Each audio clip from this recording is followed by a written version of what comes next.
बिस्मिल्लाहिर्रहमानिर्रहीम। अस्सलाम वालेकुम स्टूडेंट, उम्मीद है कि तमाम लोग खैरियत से होंगे।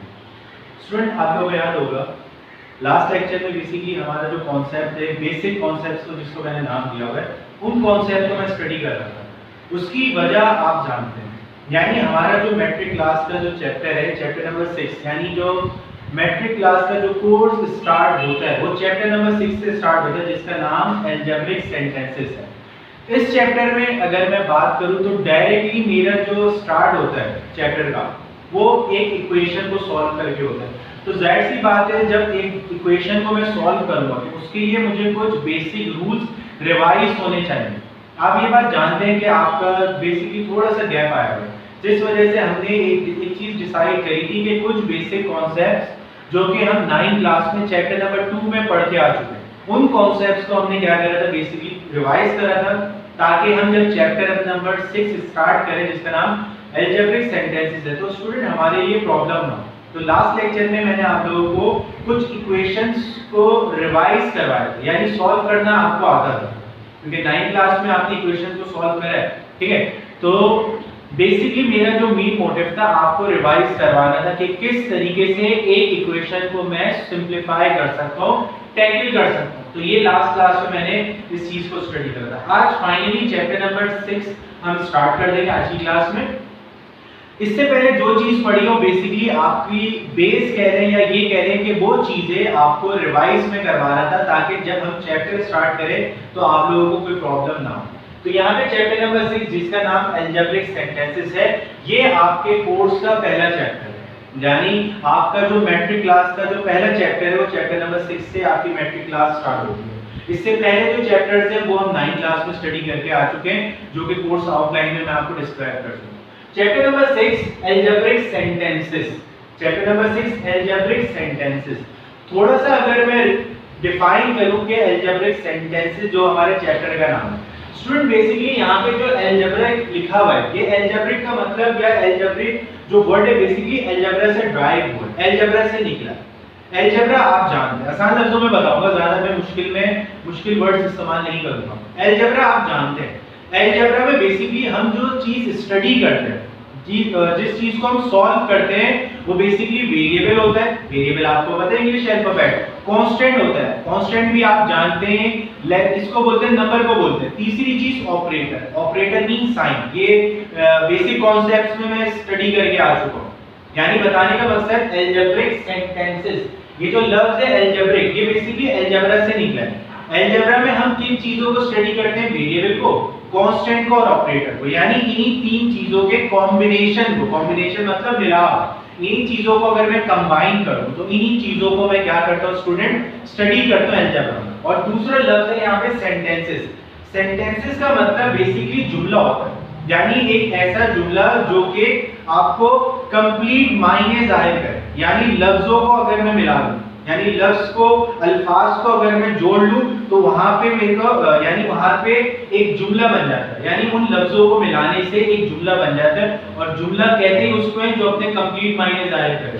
तो बेसिकली यहाँ पे जो अलजेब्रिक सेंटेंसेस है, सेंटेंस मतलब जुमला, सिंपल सा। अलजेब्रिक जो सेंटेंसेस है, इसका जो मीनिंग यहाँ पे निकलते हैं जो चैप्टर नंबर 6 से, एक ऐसा सेंटेंस जो कि वेरिएबल, कांस्टेंट और ऑपरेटर से मिलकर बना हो, यानी एक ऐसा सेंटेंस जो कि वेरिएबल, कांस्टेंट और ऑपरेटर से मिलकर बना हो, और वो सेंटेंस यानी वो चीज जो कि वेरिएबल, कांस्टेंट और ऑपरेटर से मिलकर बनी है, वो अपने कंप्लीट मायने जाहिर करे। यानी एक ऐसा सेंटेंस, एक ऐसा अलजेब्रिक सेंटेंस जो अपने कंप्लीट मायने जाहिर करता है, कंप्लीट मीनिंग डिफाइन करता है, तो स्टूडेंट उसको मैं नाम देता हूं अलजेब्रिक सेंटेंसेस का। यानी चैप्टर नंबर 6 जिसका नाम अलजेब्रिक सेंटेंस है। अलजेब्रिक मतलब अलजेब्रा, जिसमें हम कांस्टेंट, वेरिएबल को और ऑपरेटर को स्टडी करते हैं। सेंटेंस मतलब जुमला जो कंप्लीट मायने जाहिर करे, ठीक है। यानी अलजेब्रिक सेंटेंस एक ऐसा जुमला, एक ऐसा सेंटेंस जो मिलके बनाओ, किससे मिलके बनाओ, वेरिएबल, कांस्टेंट और ऑपरेटर। और ये जो कॉम्बिनेशन है, यानी वेरिएबल, कांस्टेंट और ऑपरेटर का कॉम्बिनेशन है, ये अपने कंप्लीट मायने जाहिर करता है, कंप्लीट मीनिंग डिफाइन करता है। तो इसी चीज को मैं नाम देता हूं अलजेब्रिक सेंटेंसेस का। उम्मीद है ये चैप्टर का जो नेम है मैंने आपको जो डिफाइन किया आपको समझ आ गया होगा। बात आगे बढ़ाता हूं। जैसे कि आप लोग ये बात जानते हैं, आगे बात जानते हैं कि हमने चैप्टर जो स्टार्ट करा है 6th चैप्टर है, इसमें हमने इक्वेशंस को स्टडी करना है। ये वक्तन में बताता हुआ आपको आया। अगर आप अपना चैप्टर नंबर 6 कॉम्प्रिहेंसिव बुक में चेक करें तो वहां पे फ्रंट पेज पे यानी पहले पेज पे कुछ बेसिक कॉन्सेप्ट्स लिखे हुए हैं।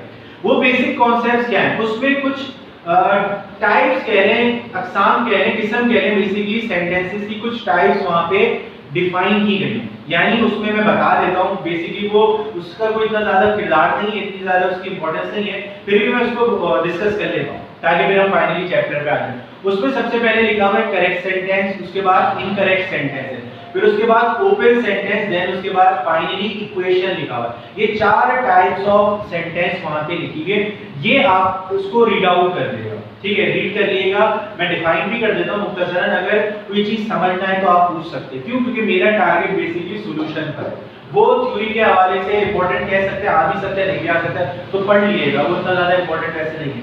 बेसिकली ओपन सेंटेंस में बता देता हूं, ओपन सेंटेंस एक ऐसा सेंटेंस होता है जिसके बोथ साइड का रिजल्ट ट्रू मतलब करेक्ट हो, ठीक है। जस्ट लाइक मिसाल के तौर पे ओपन सेंटेंस की बात कर रहा हूं जो कॉम्प्रिहेंसिव बुक के यानी जो चैप्टर नंबर 6 के पहले ही पेज पे लिखा हुआ बेसिक कॉन्सेप्ट है, जिसका नाम करेक्ट सेंटेंस है, यानी 2 + 3 = 5। यानी एक ऐसा सेंटेंस जिसके बोथ साइड का रिजल्ट ट्रू हो, करेक्ट हो, इस सेंटेंस को मैं नाम देता हूं ओपन सेंटेंस का। यानी 2 + 3 = 5 के, इसका मतलब है ये साइड और ये साइड दोनों आपस में बराबर है, दोनों साइड का रिजल्ट ट्रू है। ट्रू मतलब सही, ठीक है भाई। यानी आसान लफ्जों में करेक्ट सेंटेंस किसे बोलते हैं? ऐसा सेंटेंस जिसके बोथ साइड का रिजल्ट क्या हो, ट्रू हो। Next one is incorrect sentence. यानी इनकरेक्ट सेंटेंस एक ऐसा सेंटेंस होता है स्टूडेंट जिसके बोथ साइड का जो रिजल्ट है वो ट्रू ना हो। बोथ साइड मतलब लेफ्ट साइड और राइट साइड। क्यों? क्योंकि आप ये बात जानते हैं, हम इक्वेशंस को स्टडी कर रहे हैं, ठीक है, और इक्वेशन में बेसिकली 2 साइड्स होती हैं, एक लेफ्ट साइड होती है, दूसरी राइट साइड होती है। तो इस वजह से मैंने आपको स्टेटमेंट दिया। इनकरेक्ट सेंटेंस एक ऐसा सेंटेंस होता है स्टूडेंट जिसके बोथ साइड का रिजल्ट ट्रू ना हो, यानी करेक्ट ना हो। मिसाल के तौर पे अगर आप नोट करें 4 - 1 बेसिकली 3 होता है और दूसरे एंड पे लिखा हुआ है 5, यानी 3 इज नॉट इक्वल टू 5, यानी इसमें बोथ साइड का रिजल्ट ट्रू नहीं है, फॉल्स है। इट्स मीन ऐसा सेंटेंस कहलाता है इनकरेक्ट सेंटेंस। ये आपकी बुक में लिखा हुआ है। यानी इनकरेक्ट सेंटेंस सर एक ऐसा सेंटेंस जिसके बोथ साइड का रिजल्ट ट्रू ना हो, और करेक्ट सेंटेंस एक ऐसा सेंटेंस जिसके बोथ साइड का रिजल्ट ट्रू हो। इन शॉर्ट आसान लफ्जों में तीसरा है basically open sentence. Open sentence student एक ऐसा सेंटेंस होता है जिसमें हम ये डिसाइड ना कर सके, ये फैसला नहीं कर सके कि बोथ साइड का रिजल्ट ट्रू है या फॉल्स है। यानी ओपन सेंटेंस एक ऐसा सेंटेंस होता है जिसमें हम ये डिफाइन ना कर सकें, डिसाइड ना कर सकें कि बोथ साइड का जो रिजल्ट है वो ट्रू है या फॉल्स है। मिसाल के तौर पे 2x + 1 = 3, 2x + 1 = 3।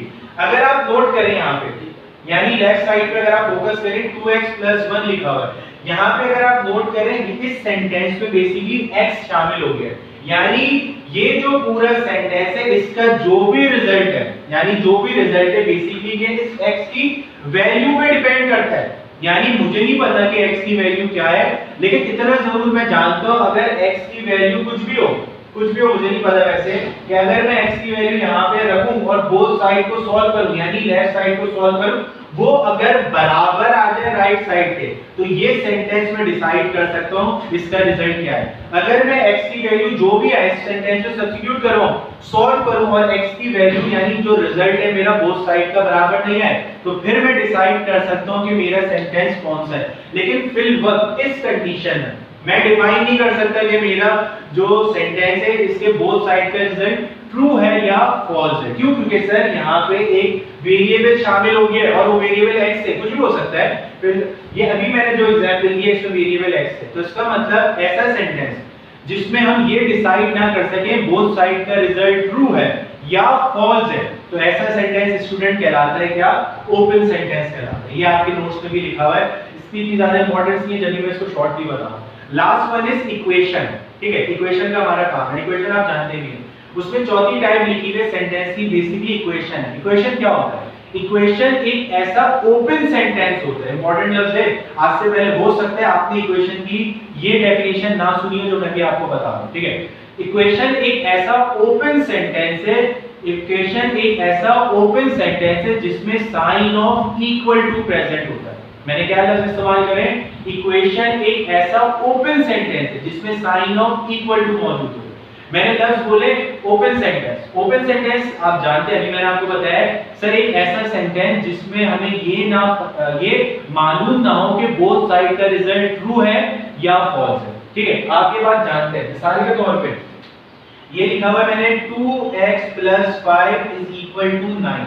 अगर आप नोट करें मैंने लफ्ज इस्तेमाल करें इक्वेशन एक ऐसा ओपन सेंटेंस है, ये एक ओपन सेंटेंस है। क्यों? क्योंकि स्टिल मैं डिसाइड नहीं कर सकता कि बोथ साइड का रिजल्ट ट्रू है या फॉल्स है, इस वजह से मैं इसको ओपन सेंटेंस का नाम दे रहा हूं। साथ साथ अगर मैं इसमें इजाफा कर दूं साइन ऑफ इक्वल टू का, जस्ट लाइक ये साइन ऑफ इक्वल टू कहलाता है, यानी इक्वालिटी भी कुछ लोग बोलते हैं और इसको साइन ऑफ इक्वल टू कहते हैं। अगर इस चीज का मैं इसमें इजाफा कर दूं तो ये पूरी चीज बन जाती है इक्वेशन, एन इक्वेशन।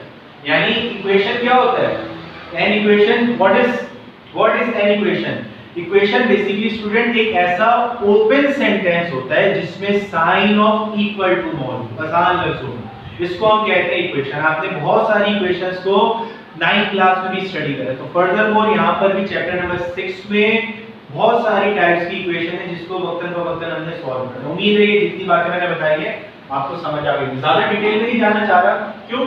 क्योंकि ये चीज आपके नोट्स में लिखी हुई है, बस इसको पढ़ लिया। अगर किसी स्टूडेंट को समझ नहीं आए तो वो मुझसे पूछ सकता है, ठीक है, तो सवाल कर सकते हैं। तो मैंने इसको वैसे ही काफी डिटेल में अभी बता दिया, इतना ज्यादा इसकी डिटेल है। बात आगे बढ़ाते हैं, ठीक है। अब एक्सरसाइज हम फाइनली स्टार्ट करते हैं चैप्टर नंबर 6 की। चैप्टर नंबर 6 में मैं जो स्टार्ट कर रहा हूं आज की पहली क्लास में वो एक्सरसाइज 6.3 से कर रहा हूं। एक्सरसाइज 6.1 और 6.2 को फिल वर्क के लिए मैंने साइड पे रख दिया क्योंकि 6.2 एक्सरसाइज बेसिकली ग्राफ से रिलेटेड है, ठीक है, और एक्सरसाइज 6.1 जो है वो इक्वेशन से रिलेटेड है। जाहिर सी बात है इक्वेशन में सॉल्व कर रहा हूं तो अगर मैं 6.3 कर लूं तो मैं 6.1 भी खुद ब खुद कर सकता हूं। बस रही बात 6.2 एक्सरसाइज की, वो मैं लास्ट में करवाऊंगा क्योंकि वो ग्राफ की है, ठीक है। बात आगे बढ़ाता हूं, यानी एक्सरसाइज 6.3 से हम फाइनली आज की क्लास स्टार्ट कर रहे हैं। सवाल क्या है इसको रीड आउट कर लेते हैं। सवाल लिखा हुआ है यहाँ पे find the solution set of the following equation. Find the solution sets of the following equation, यानी कुछ इक्वेशंस आपको गिवन है, यानी कुछ इक्वेशंस स्टूडेंट आपको गिवन है, उन इक्वेशंस का सॉल्यूशन सेट मालूम करना। सॉल्यूशन सेट बेसिकली उस इक्वेशन के रिजल्ट को कहते हैं। यानी आपको ये बात पता है, आप 9th क्लास में पढ़ के आए, सॉल्यूशन सेट को बेसिकली जो मेरी इक्वेशन का रिजल्ट होता है वो मैं लिखता हूं, और लिखने का तरीकेकार क्या होता है, हम कर्ली ब्रैकेट का इस्तेमाल करते हैं, से दिस वन, ठीक है, लाइक दिस। यानी इस तरीके से मैं इक्वेशन का जो रिजल्ट होता है जिसको मैं सॉल्यूशन सेट का नाम दे रहा हूं, मैं इस तरीके से लिखूं, यानी कर्ली ब्रैकेट में मैं इक्वेशन के रिजल्ट को लिखूं। तो यानी इन शॉर्ट सवाल मुझसे बोल रहा है, सवाल का जो मेन मोटिव है बोलने का वो ये कह रहे हैं कि इक्वेशन है भाई, इस इक्वेशन को सॉल्व करके इसका सॉल्यूशन सेट लिखो। सॉल्यूशन सेट मतलब उसका आंसर बोलना, और सॉल्यूशन सेट लिखने का तरीकेकार कर्ली ब्रैकेट में मैं इक्वेशन के अगर आंसर को लिख दूं उसको मैं सॉल्यूशन सेट कहता हूं, फिर उसको हम सॉल्व कर लेते हैं। तो find the solution set of the following comprehensive book का एक्सरसाइज 6.3 का क्वेश्चन नंबर 1 है, ठीक है। क्वेश्चन नंबर 1 है, यहाँ पे मैं इसको रीड आउट कर देता हूं। यहाँ पे लिखा हुआ है 2x और ये दो कुछ वर्टिकल लाइंस लगी है। इस वर्टिकल लाइन को क्या कहते हैं अभी बताता हूं मैं आपको। 2x, चलो मैं रीड आउट कर देता हूं, मॉडुलस ऑफ 2x = 6, या इसको मॉड ऑफ 2x = 6 भी कहते हैं, ठीक है। यानी अगर आप नोट करें एक इक्वेशन मेरे पास गिवन है, इसको इक्वेशन क्यों बोल रहा हूं, क्योंकि सर ये एक ओपन सेंटेंस है। क्यों? क्योंकि इसमें जो वेरिएबल है वो प्रेजेंट है और मैं डिसाइड नहीं कर सकता बोथ साइड का रिजल्ट ट्रू है या फॉल्स, और साथ साथ इसमें साइन ऑफ इक्वल टू लगा हुआ है। इसका मतलब है ये एक इक्वेशन है। तो सवाल भी तो यही कह रहा था कि आपने सॉल्यूशन सेट मालूम करना है फॉलोइंग इक्वेशन का। तो यहाँ तक बात उम्मीद है आपको समझ आ गई होगी। रिलैक्स होकर समझिएगा, जैसे मैं बता रहा हूँ उसको जहन में बिठाते रहिएगा, मुश्किल बिल्कुल नहीं है, ठीक है। जाहिर सी बात है जब कोई चीज हम स्टार्ट करते हैं फर्स्ट टाइम, वो थोड़ी सी हमें न्यू चीज होती है, नई चीज होती है, वो थोड़ी सी हमें लग रहा होता है कि बहुत मुश्किल है, लेकिन आपको ये एक्सपीरियंस है, जैसे जैसे हम आहिस्ता आहिस्ता आगे मूव करते हैं वो चीज खुद ब खुद अगर हम प्रैक्टिस प्रॉपर कर रहे हैं तो हमारे लिए आसान हो जाती है, मुश्किल कुछ नहीं, समझिएगा मेरी बात। तो यहाँ पे बेसिकली क्या लिखा हुआ है, मॉडुलस ऑफ या mod of 2x is equal to 6।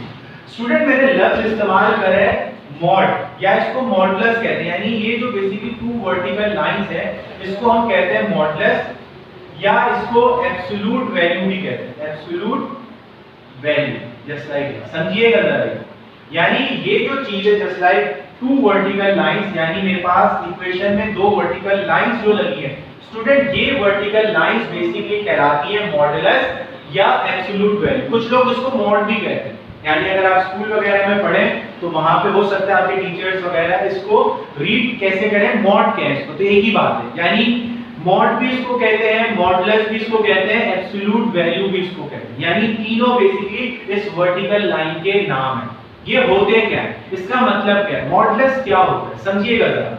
Modulus basically student distance को कहते हैं, डिस्टेंस मीन फासला, फिजिक्स में आप अच्छे तरीके से 9th क्लास में पढ़ के आए। मॉडुलस बेसिकली डिस्टेंस होता है, फासला होता है। मिसाल के तौर पर मैं इस जगह पे खड़ा हूं, अगर मैं इस जगह से आगे की जानिब मूव करता हूं तो ये बेसिकली मैंने क्या चीज कवर करी है, मैंने डिस्टेंस कवर करा, ठीक है। वो अलग चीज है, मैं नॉर्मल बात कर रहा हूं, ज़रा सर बोले इसमें तो डायरेक्शन की है, मैं प्योर फिजिक्स की बात नहीं कर रहा, मैं नॉर्मल बात कर रहा हूं। नो डाउट ये डिस्प्लेसमेंट है, इसमें डायरेक्शन की, लेकिन मैं सिंपल से डिस्टेंस की बात कर रहा हूं, जरा समझिएगा मेरी बात। डिस्टेंस मीन फासला, यानी मॉडुलस किसे कहते हैं, मॉडुलस का मतलब होता है डिस्टेंस, डिस्टेंस मीन फासला इन शॉर्ट। और आप ये बात जानते हैं, फिजिक्स में आप इस चीज को डिटेल में पढ़कर आए कि डिस्टेंस यानी फासला कभी भी नेगेटिव में नहीं हो सकता, यानी आपने कभी भी डिस्टेंस, मिसाल के तौर पे आपने डिस्टेंस पढ़ा होगा 2 मीटर, 3 मीटर, 5 मीटर, कभी आपने डिस्टेंस 4 -4 मीटर नहीं पढ़ा होगा, ना -6 मीटर आपने नहीं पढ़ा होगा। क्यों? क्योंकि डिस्टेंस स्टूडेंट कभी भी नेगेटिव नहीं हो सकता, इंपॉर्टेंट बात है ये, ठीक है। डिस्टेंस हमेशा पॉजिटिव में डील किया जाता है, यानी फिजिक्स हमारी कहती है डिस्टेंस हमेशा पॉजिटिव होगा। तो यहाँ पे एक छोटी सी बात बताना चाहूंगा मैं आपको, वो बात क्या है, वहीं से मेरे लेक्चर की बेस है, यानी वहीं से मेरा लेक्चर स्टार्ट होता है, समझिएगा। मैंने आपको बात बताई है जो वर्टिकल लाइन है इसको मैं मॉडुलस या एब्सोल्यूट वैल्यू कहता हूं, इसको मॉड भी कह सकते हैं। मॉडुलस या एब्सोल्यूट वैल्यू होती क्या है, ये डिस्टेंस को कहते हैं। डिस्टेंस मीन ये फासला होता है, जस्ट लाइक डिस्टेंस मीन एक फासला है, और डिस्टेंस कभी भी नेगेटिव नहीं हो सकता। यानी कहीं भी अगर आप लिखा हुआ देखें मॉडुलस ऑफ 2 या मॉड ऑफ 2 भी कहते हैं, अगर मैं इसको सॉल्व करूं यानी मॉड को रिमूव करूं तो ये बराबर होगा 2 के। अगर मैं लिखा हुआ है कहीं मॉड ऑफ 3, अगर आप मॉड को रिमूव करें तो आपके पास आंसर आ जाएगा 3। अगर कहीं लिखा हुआ है मॉड ऑफ 6, इसको रिमूव करें तो आंसर आ जाएगा 6, कंसंट्रेशन रखिएगा।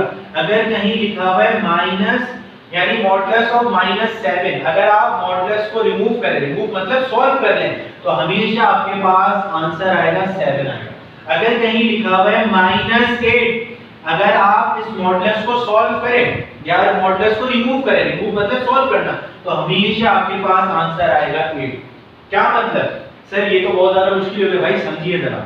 मैंने अभी आपको बताया था मॉडुलस का मतलब होता है डिस्टेंस, फासला, यानी जो भी चीज इस मॉड के अंदर लिखी हुई है समझने के लिए मैं कह सकता हूं वो बेसिकली एक डिस्टेंस को जाहिर कर रही है, और डिस्टेंस कभी नेगेटिव नहीं हो सकता, यानी डिस्टेंस का जो भी आंसर है हमेशा पॉजिटिव होगा। फासला हमेशा पॉजिटिव नंबर में डील किया जाता है, हमारी फिजिक्स उसको कहती है। तो इन शॉर्ट आप देखें मॉडुलस ऑफ -7, मॉडुलस लगा हुआ है, जब इसको मैं सॉल्व करूंगा तो हमेशा इसका आंसर पॉजिटिव आएगा। माइनस मॉड ऑफ -8, अगर मॉडुलस को मैं सॉल्व करता हूं तो हमेशा इसका आंसर 8 आएगा। क्यों? क्योंकि मॉडुलस हमेशा नेगेटिव नंबर को, यानी पॉजिटिव नंबर तो पॉजिटिव में ही रहेगा, नेगेटिव नंबर को भी क्या बना लेता है, पॉजिटिव बना लेता है। क्यों? क्योंकि मॉडुलस बेसिकली डिस्टेंस को कहते हैं, ये एक एब्सोल्यूट वैल्यू होती है। एब्सोल्यूट वैल्यू हमेशा हम किस में लेते हैं, प्लस में लेते हैं, नेगेटिव में नहीं लेते। तो अगर कहीं आपके पास एमसीक्यू वगैरह में आ जाए मॉडुलस ऑफ -7 लिखा हो, कंसिडरेशन रखिएगा, मॉडुलस ऑफ -7 लिखा हो और इसके कुछ आंसर आपको वहां पे ऑप्शन गिवन हो, तो हमेशा याद रखिएगा मॉडुलस का आंसर स्टूडेंट कभी भी नेगेटिव में नहीं हो सकता, यानी हमेशा मॉडुलस को जब भी सॉल्व करूंगा उसका आंसर पॉजिटिव में आएगा। ये इसका तरीकेकार है, यानी अगर मॉडुलस लिखा हुआ है और उसका आंसर हमेशा पॉजिटिव में आ रहा होगा, याद रखिएगा। क्यों? क्योंकि मॉडुलस एक डिस्टेंस होता है और डिस्टेंस कभी भी नेगेटिव नहीं हो सकता। तो यानी इन शॉर्ट यहाँ पे जो मैंने सॉल्यूशन मालूम करना है, ऐसी इक्वेशंस का मालूम करना है जिसमें मॉडुलस प्रेजेंट है। आगे बस सॉल्व करना इंतहाई आसान। सॉल्यूशन मालूम करना इंतहाई आसान। लास्ट क्लास अगर आपको याद है, लास्ट लेक्चर में हमने इक्वेशंस को सॉल्व करा था, अगर वो लेक्चर आपको रिवाइज उस लेक्चर के लिए आप प्रिपेयर है तो आपके लिए ये सवाल करना कोई मुश्किल नहीं, वैसे भी बहुत आसान सवाल है। तो यहाँ तक उम्मीद है जितनी मैंने बातें बताई आपको समझ आ गई होगी। रिकॉल करवा देता हूँ, हमने क्या करना है, इक्वेशंस के सॉल्यूशन सेट मालूम करना है। एक ऐसी इक्वेशन जिसमें मॉडुलस प्रेजेंट है। Modulus mean sir, modulus distance को कहते हैं, डिस्टेंस मीन फासला, और डिस्टेंस सर कभी भी नेगेटिव नहीं हो सकता। इस वजह से मॉड के अंदर जो भी चीज लिखी होती है उसका आंसर हमेशा पॉजिटिव आता है। यानी अगर मैं मॉडुलस -7 को सॉल्व करूंगा तो इसका आंसर हमेशा +7 आएगा। -8 को सॉल्व करूंगा तो इसका आंसर हमेशा +8 आएगा। बात आगे बढ़ाते हैं। एक्सरसाइज 6.3 फाइनली अब स्टार्ट कर रहे हैं। कंसंट्रेशन रखिएगा student. Find the solution set of the following equations. Equations given है जिसमें मॉडुलस प्रेजेंट है। इन इक्वेशंस के मैंने क्या करना है, सॉल्यूशन सेट मालूम करने का तरीका बहुत आसान है। सॉल्यूशन के बाद सबसे पहले मैं सवाल को कॉपी राइट करता हूं। 9th क्लास में आपने इस चीज को सीखा है। अच्छा, एक बात यहां पे बताना चाहूंगा, वो बात बेसिकली ये है कि स्टूडेंट मैंने लास्ट क्लास में भी और उससे प्रीवियस क्लासेस में भी मैंने आपको बात बताई, रजिस्टर मेंटेन करना, यानी प्रॉपर एक आपके पास एक फेयर रजिस्टर होगा जो कि मैट्रिक क्लास का होगा, मैट्रिक मैथमेटिक्स का होगा। थोड़ा सा थिक रजिस्टर होगा, मोटा रजिस्टर। क्यों स्टूडेंट आगे बात जानते हैं, यानी 9th क्लास का आपको एक्सपीरियंस है। वो एक्सपीरियंस बेसिकली क्या है कि आपने करना क्या है, आपका जो रजिस्टर है वो मोटा होना चाहिए। क्योंकि अगर पतला रजिस्टर आपने ले लिया वो तो बहुत ही जल्दी खत्म हो जाएगा। ठीक है, तो एक थिक रजिस्टर जिसपे व्हाइट कवर चढ़ा होना चाहिए प्लास्टिक कवर के साथ, जो कि ट्रांसपेरेंट होता है, और साथ साथ उस पे आपका प्रॉपर नेम और प्रॉपर जो भी आप काम कर रहे हैं वो होना चाहिए। साथ साथ होमवर्क पोर्शन भी आपका बना होना चाहिए, जो कि मैं प्रीवियस क्लास से बता चुका हूं। बात आगे बढ़ाते हैं। तो सॉल्यूशन के बाद सवाल कॉपी कर लेते हैं। सवाल है यहाँ पे mod of 2 is equal to 6, यानी मेरे पास इक्वेशन गिवन है modulus of 2x is equal to 6। ठीक है भाई, अब मैंने इस सवाल को सॉल्व करना है, यानी इस इक्वेशन का सॉल्यूशन सेट मालूम करना है। सॉल्यूशन सेट मतलब इक्वेशन का आंसर मालूम करना है। और आप ये बात जानते हैं, इक्वेशन को सॉल्व करने का मतलब ही होता है उस इक्वेशन में मौजूद वेरिएबल की वैल्यू निकालना। तो इसमें मौजूद जो भी वेरिएबल है उसकी मैं वैल्यू निकालना। सबसे पहले मैंने करना क्या होता है, मॉडुलस वाली इक्वेशन में समझिएगा, मॉडुलस को रिमूव करना होता है। मॉडुलस को रिमूव करने का मतलब मॉडुलस को मैंने हटाना है। और याद रखिएगा स्टूडेंट, हमेशा मैं मॉडुलस को हटाता हूं, जैसे like 2x is equal to plus of minus 6। Important बात, जब कभी मैं मॉडुलस को रिमूव करता हूं, यानी जब मैं इक्वेशन को सॉल्व कर रहा हूं जिसमें मॉडुलस प्रेजेंट है, तो जब मैं मॉडुलस को हटाता हूं तो इक्वेशन के दूसरे एंड पे, अगर मॉडुलस लेफ्ट साइड पे तो राइट साइड पे मैं जब मॉडुलस को रिमूव करता हूं तो मैं लगाता हूं प्लस और माइनस। यानी मैंने जो भी कांस्टेंट, जो भी चीज दूसरे एंड पे स्टूडेंट लिखी हुई है तो हमेशा वहां पे प्लस और माइनस मैं लिखूंगा। इसका रीजन क्या है, इसका रीजन आप जानते हैं, कैसे समझिएगा जरा। मैंने आपको बताया था कि मॉडुलस ऑफ 2 यानी प्लस नंबर का मॉडुलस पॉजिटिव आ रहा है, प्लस नंबर का मॉडुलस 2 आ रहा है, यानी मॉडुलस ऑफ 6 यानी 6 एक प्लस है, पॉजिटिव नंबर है, तो उसका रिजल्ट भी पॉजिटिव आ रहा है। यानी अगर मैं -7 का मॉडुलस मालूम करता हूं तो उसका रिजल्ट भी क्या आ रहा है, 7 आ रहा है, +7 आ रहा है। इसका मतलब है -8 का मॉडुलस मालूम करो स्टूडेंट, उसका भी रिजल्ट क्या आ रहा है, प्लस में आ रहा है, पॉजिटिव आ रहा है। इसका मतलब क्या है, इसका मतलब बेसिकली ये है कि सर मॉडुलस पॉजिटिव आंसर को तो पॉजिटिव में रखता है, अगर नेगेटिव आंसर आ जाए यानी नेगेटिव कोई भी नंबर, कोई भी टर्म आ जाए तो उसको भी पॉजिटिव बना देता है। तो इस वजह से हम क्या करते हैं, जब कभी मॉडुलस को रिमूव करते हैं तो इक्वेशन के दूसरे एंड पे प्लस और माइनस लगाते हैं। इसका रीजन क्या है, क्यों, इसका रीजन ये है कि हमें नहीं पता कि मॉडुलस के अंदर जो चीज लिखी हुई है ये प्लस में थी या माइनस में थी। क्यों, क्योंकि हमें इतना पता है कि मॉडुलस प्लस को भी प्लस, यानी जो प्लस में हमारा नंबर होता है उसको भी प्लस में रखता है, जो नेगेटिव होता है उसको भी प्लस कर देता है। इस वजह से जब कभी हम मॉडुलस को स्टूडेंट रिमूव करते हैं तो हमेशा वहां पे प्लस और माइनस लगाते हैं। ये मॉडुलस को सॉल्व करने का तरीकेकार है। उम्मीद है आसान सी चीज है, मुश्किल नहीं है, इसको ध्यान में रखिएगा। बात आगे बढ़ा। अब अगर आप नोट करें यहाँ पे प्लस और माइनस, यानी 2x is equal to +6 और दूसरी चीज है 2x is equal to -6, यानी आपके पास दो इक्वेशन जनरेट हो गई। कैसे, एक equation 2x is equal to +6 मतलब प्लस के साथ 6 लिखा हुआ है तो +6 हो जाएगा, 2x is equal to -6 minus के साथ 6 लिखा हुआ है तो -6 हो जाएगा। यानी स्टेप नंबर 1 में मैंने क्या करना, जो भी इक्वेशन थी, अच्छा यहाँ पे एक स्टेटमेंट लिखिएगा सॉल्यूशन के बाद मैं लिखना भूल गया, द गिवन इक्वेशन, क्योंकि मैं इक्वेशन को सॉल्व कर रहा हूं, द गिवन इक्वेशन इज, उसके बाद ये स्टेटमेंट लिखिएगा जो भी इक्वेशन है देन उसके बाद सॉल्व करिएगा, बात आगे बढ़ाओ, ठीक है। यानी मैंने जब मॉडुलस हटाया तो आइदर और करा, आइदर यानी प्लस और माइनस लगा, प्लस और माइनस से मेरे पास दो इक्वेशन बन गई हैं, एक प्लस में एक माइनस में। इस चीज को मैं बेसिकली कहता हूं आइदर और, यानी मैंने क्या करा, इक्वेशन को आइदर और कर लिया, प्लस वाली एक तरफ कर ली और नेगेटिव यानी प्लस वाली इक्वेशन को एक तरफ लिख लिया और नेगेटिव वाली इक्वेशंस को एक तरफ लिख लिया, इक्वेशन को एक तरफ लिख लिया, तो इस चीज को हम कहते हैं आइदर और मैंने कर दिया।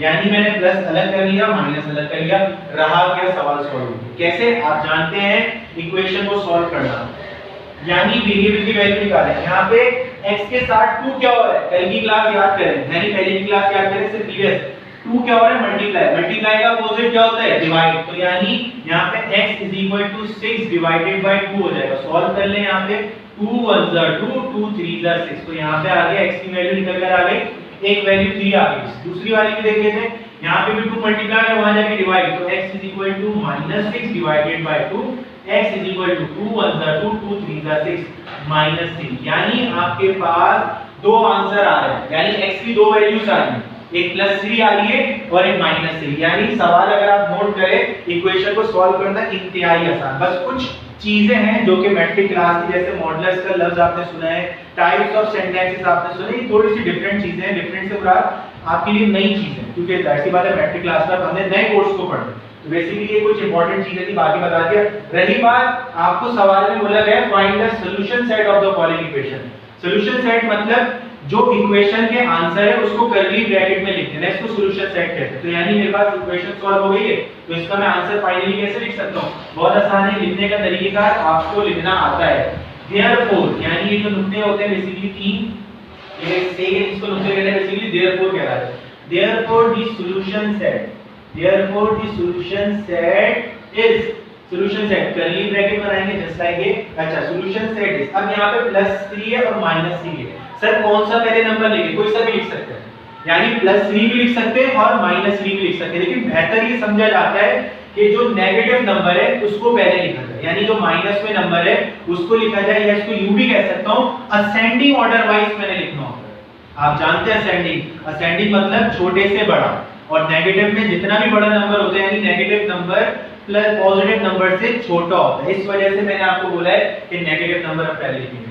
आगे बात समझ, तो यहाँ पे मैं लिखूंगा -3, एक curly bracket close, then answer, ये मेरा सवाल सॉल्व हो गया। यानी इन शॉर्ट मैंने क्या करा, सॉल्यूशन के बाद गिवन इक्वेशन लिखी, इक्वेशन को मैंने लिखा as it is copy right, either और करा, यानी मॉडुलस को हटाया, प्लस और माइनस लगाया, देन आइदर और करा मैंने, ठीक है, आइदर और करने के बाद इक्वेशन को सॉल्व करके उसका सॉल्यूशन सेट लिख दिया, इंतहाई आसान था।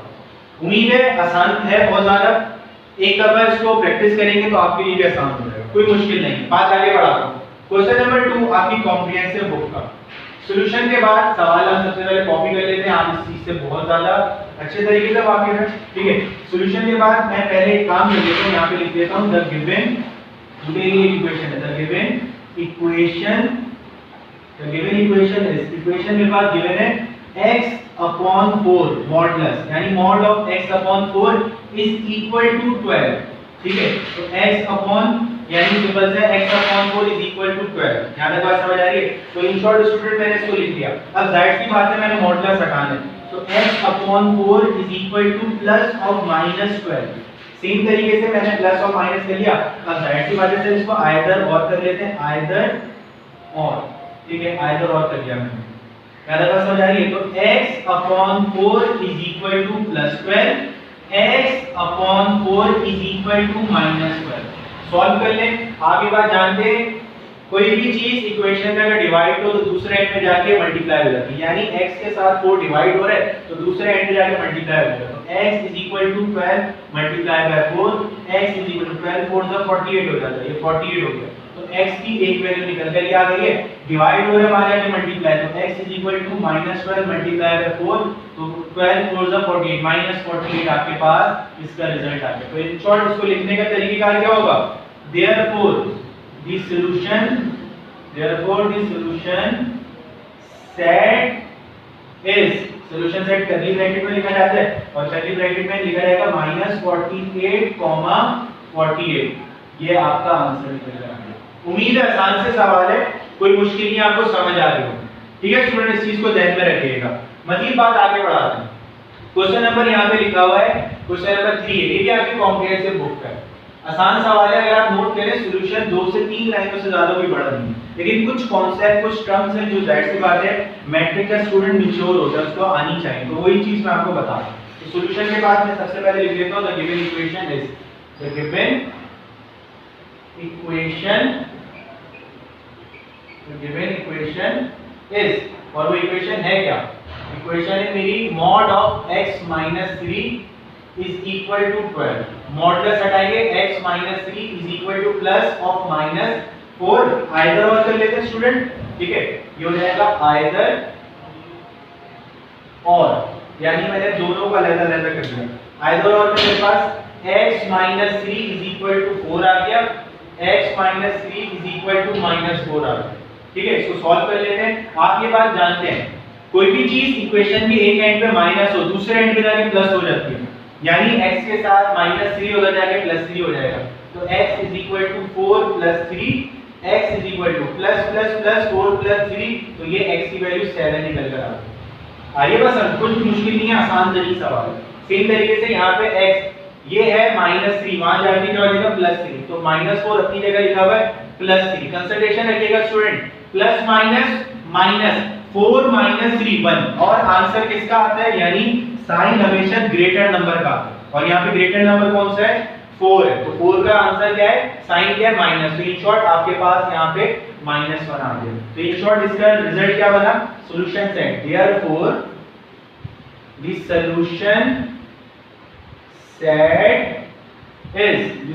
सेट इज कर्ली ब्रैकेट -1, -7, तो ये आपके पास स्टूडेंट सॉल्यूशन निकल कर आ गया।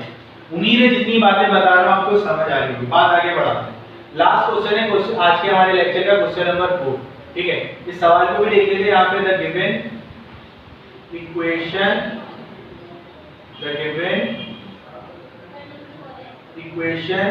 इज देख लेते हैं वो इक्वेशन कौन सी है, जो हो जाएगा mod of 2a - 3 is equal to 7।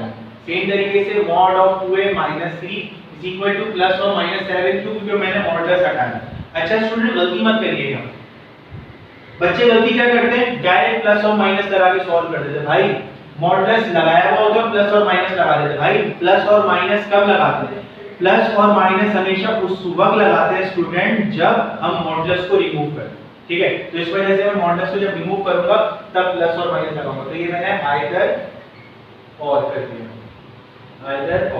Either और में मेरे पास क्या आ गया बेसिकली, अगर मैं आपको देखने लूं उसको, तो ये हो जाएगा 2a - 3 is equal to 7, और दूसरा है 2a - 3 is equal to -7। Concentration रखिएगा, सवाल समझने वाला है। 2a - 3 is equal to 7, यानी वेरिएबल की वैल्यू निकालना। अब वेरिएबल है a की वैल्यू कैसे निकालूं, बहुत आसान है। a से पहले जो भी चीज लिखी है उसको दूसरे एंड पे ले लो। ये -3 है, दूसरे एंड पे जाके +3 हो जाएगा, 2a मल्टीप्लाई होगा, दूसरे एंड पे आके डिवाइड हो जाएगा, यानी 2a is equal to 7 + 3, 2a is equal to 7 + 3 बराबर होता है 10 के साइन बड़े नंबर का आएगा, प्लस का आएगा, लिखने की जरूरत नहीं है। 2 मल्टीप्लाई होगा, उधर आके डिवाइड हो जाएगा, तो a is equal to 10 divided by 2, तो a is equal to cancellation हो रहा है, 2 1 जा 2, 2 5 जा 10, तो यहाँ पे e की वैल्यू निकल कर आ गई स्टूडेंट 5। तो दूसरी वाले को भी सॉल्व कर लेते हैं हम। दूसरा वाला सेम तरीके से 2a, 3 यहाँ पे प्लस है, माइनस से वहां जाके प्लस हो जाएगा, तो equal to -7 + 3, 2a is equal to plus minus 7 - 3 4 होते हैं, और साइन बड़े नंबर का आएगा यानी -4, 2 मल्टीप्लाई उधर आके डिवाइड, तो a is equal to -4 divided by 2, a is equal to 2 1 जा 2, 2 2 जा 4, तो ये -2 इसका आंसर आ गया। तो इन शॉर्ट यहाँ पे सॉल्यूशन सेट क्या बना, therefore the solution set is, solution set है -2, 5, तो ये सॉल्यूशन सेट यहाँ पे बन गया। उम्मीद है आज का जो लेक्चर था मैं यहाँ पे स्टॉप कर देता हूँ। जितनी बातें मैंने बताई हैं आपको क्लियर हो गई होगी, जिसमें थोड़ा सा मैंने कॉन्सेप्ट दिया चैप्टर का, यानी चैप्टर के नेम डिफाइन करा, कुछ टाइप्स ऑफ सेंटेंसेस भी हमने डिस्कस करे। फाइनली हमने एक्सरसाइज 6.3 से अपना चैप्टर नंबर 6 स्टार्ट कर दिया। इसमें हमने एक मॉडुलस के कॉन्सेप्ट को पढ़ा। मॉडुलस एक डिस्टेंस है जो कि हमेशा पॉजिटिव होता है। मॉडुलस प्लस आंसर को प्लस में रखते हैं, नेगेटिव आंसर को भी क्या कर देते हैं, पॉजिटिव बना देते हैं, यानी प्लस में रखते हैं। ठीक है, जब कभी मॉडुलस को मैं किसी इक्वेशन से रिमूव करता हूं तो आप प्लस और माइनस लगाता हूं। क्यों? क्योंकि मुझे नहीं पता कि जो मॉडुलस के अंदर चीज लिखी है वो प्लस में थी या माइनस में। इस वजह से इसको सॉल्व करने का तरीका ये होता है, हम आइदर और करके सॉल्व करते हैं, यानी प्लस और माइनस लगा लेते हैं, फिर दो इक्वेशन बन जाती हैं, दोनों इक्वेशन को सॉल्व कर लेते हैं। इक्वेशन सॉल्व करना आपको आता है। यहाँ पे मैं लेक्चर स्टॉप कर रहा हूँ, कुछ सवालात मैं होमवर्क दूंगा जो लेक्चर के एंड में लिखे होंगे, तो आपने लाजमन इसको करना है। इंशाल्लाह ताला नेक्स्ट क्लास में इस चैप्टर से रिलेटेड आगे बात करेंगे। अल्लाह हाफ़िज़।